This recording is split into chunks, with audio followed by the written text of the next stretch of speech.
அந்த பாலம் அமைக்கின்ற விஷயத்தை இலங்கையும் இந்தியாவும் செய்தால் நல்லா இருக்கும் என்று நான் நினைக்கின்றேன்.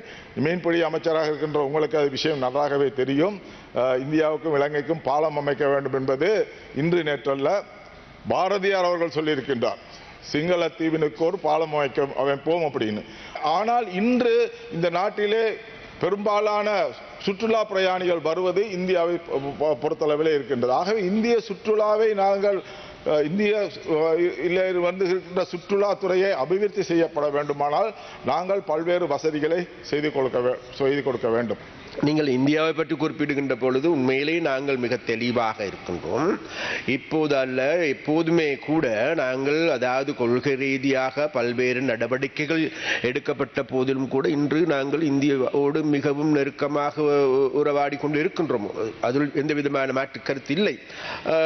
அதன் போது நீங்கள் பாலம் அமைப்பது எடுத்துக்கொண்டாலும் சரி, பாரதியாருடைய பாடல் எடுத்துக்கொண்டாலும் சரி, சிங்கள தீவுக்கோர் பாலம் அமைப்போம் என்கின்ற பாடலை எடுத்துக்கொண்டாலும் சரி, என்ன அப்ப அந்த வகையில் அந்த அந்த அந்த அந்த நோக்கங்களை நிறைவேற்றுகின்ற ஒரு உன்னதமான நாட்டை உருவாக்குவதையே நாங்கள் குறிக்கோளாக கொண்டிருக்கின்றோம்.